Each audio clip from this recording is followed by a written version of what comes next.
आपकी स्क्रीन पर दो तस्वीरें हैं, एक 20वीं सदी का मॉडर्न न्यूक्लियर रिएक्टर जिसे वैज्ञानिकों ने बनाया है और दूसरा 5000 साल पुराना शिवलिंग जिसे हम आज भी सिर्फ एक पत्थर मानकर पूजते हैं। लेकिन अगर मैं आपसे कहूं कि इन दोनों का आकार एक जैसा होना कोई इत्तेफाक नहीं, जरा गौर से देखिए, वही गुंबद, वही आधार और वही कोना मुक्त डिजाइन। क्या यह मुमकिन है कि जिसे हम आज मॉडर्न साइंस कहते हैं उसे हमारे पूर्वज हजारों साल पहले पत्थरों में लिख चुके थे?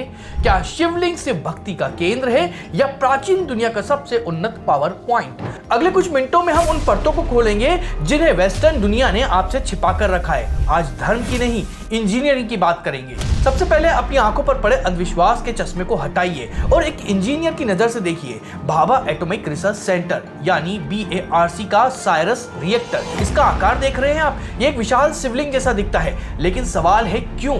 साइंस का एक सिंपल रूल है, प्रेशर मैनेजमेंट। जब किसी बर्तन में बहुत ज्यादा ऊर्जा या दबाव भर जाता है तो चौकोर आकार काम नहीं करता है, कोनों पर स्ट्रेस पड़ता है और वो फट सकते हैं। लेकिन एक गोलाकार या अंडाकार चीज यानी कि एलिप्सॉइड दबाव को हर तरफ बराबर बांट देती है। हमारे ऋषियों ने शिवलिंग को रुद्र कहा है यानी रोरिंग एनर्जी। वो जानते थे कि इस अनंत ऊर्जा को थामने के लिए सिर्फ एक ही आकार काम कर सकता है, एक ऐसा आकार जिसका कोई कोर ना हो, कोई कोना ना हो। तो क्या BARC का डिजाइन कॉपी किया गया था या फिर सनातन विज्ञान ने हजारों साल पहले ही एनर्जी कंटेनमेंट का कोड क्रैक कर लिया था? आकार तो समझ आ गया, लेकिन अगर ये रिएक्टर है तो इसे जमीन के किस हिस्से पर रखना चाहिए? क्या इसकी लोकेशन भी किसी नक्शे का हिस्सा थी?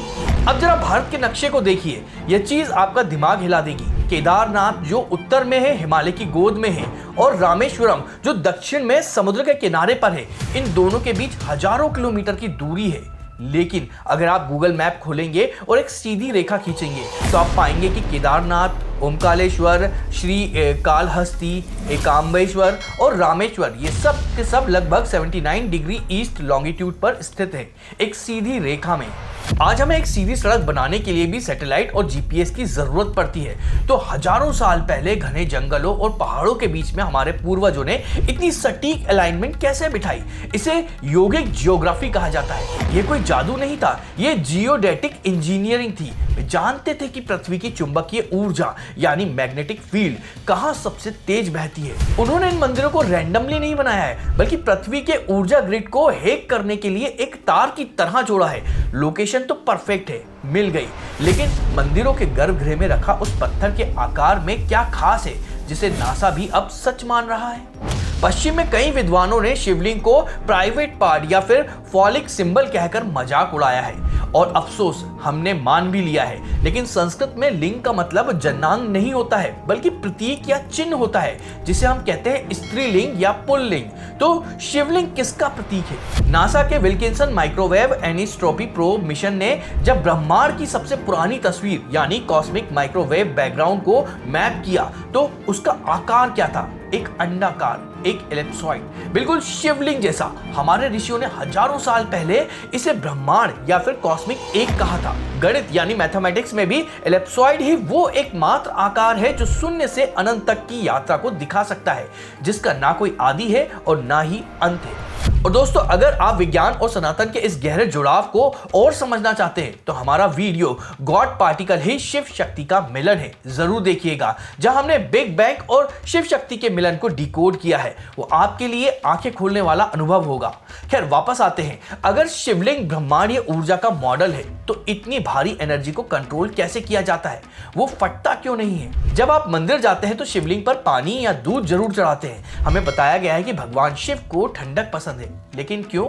जरा फिजिक्स लगाइए। ज्यादातर प्राचीन शिवलिंग ग्रेनाइट या फिर ब्लैक स्टोन के बने होते हैं। ये पत्थर अपनी पीजो इलेक्ट्रिसिटी प्रॉपर्टी के लिए जाने जाते हैं, यानी दबाव या वाइब्रेशन पड़ने पर ये पत्थर चार्ज हो जाते हैं और एनर्जी छोड़ते हैं। लगातार मंत्रोच्चारण, घंटियों की आवाज और कॉस्मिक अलाइनमेंट से शिवलिंग बेहद गर्म या फिर ऊर्जावान हो जाता है, बिल्कुल एक न्यूक्लियर रिएक्टर के कोर की तरह। रिएक्टर को पिघलने से बचाने के लिए उसमें 24 घंटे हैवी वाटर से ठंडा रखा जाता है। ठीक वैसे ही शिवलिंग की उस उग्र ऊर्जा को शांत रखने के लिए जलहरी और अभिषेक का सिस्टम बनाया गया है। ये सिर्फ रस्म नहीं है, ये एक सेफ्टी वॉल्व है, एक कूलेंट सिस्टम है। पानी, पत्थर और आकार सब समझ आ गया। लेकिन इस पूरी मशीन को चालू कौन करता है? वो कौन सा स्विच है जो एक पत्थर को भगवान में बदल देता है? इसका जवाब है ध्वनि यानी साउंड।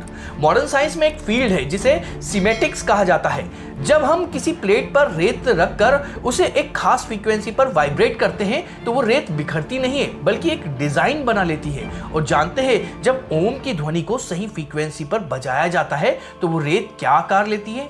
एक एलिप्सॉइड का, एक शिवलिंग का। निकोला टेस्ला ने कहा था, अगर आप ब्रह्मांड को समझना चाहते हैं तो एनर्जी, फ्रीक्वेंसी और वाइब्रेशन में सोचिए। शिवलिंग कोई पत्थर की मूर्ति नहीं है, ये एक जमी हुई ध्वनि है। It's a solidified sound. हमारे पूर्वज सिर्फ पूजा नहीं करते थे, वो ध्वनि तरंगे यानी साउंड वेव्स का इस्तेमाल करके मैटर यानी पदार्थ को प्रभावित करने की तकनीक जानते थे। तो अगली बार जब शिवलिंग के सामने हाथ जोड़ें तो याद रखिएगा, आप सिर्फ एक देवता के सामने नहीं है बल्कि दुनिया की सबसे उन्नत एनर्जी मशीन के सामने खड़े हैं। तो अगर ये वीडियो आपको पसंद आया तो इसको लाइक करिएगा और अपने साथियों के साथ में शेयर भी करिएगा। और ऐसे ही वीडियो अगर आप देखना चाहते हैं तो हमारे चैनल को सब्सक्राइब भी करिएगा। चलिए मिलते हैं अगले वीडियो में, तब तक हर हर महादेव।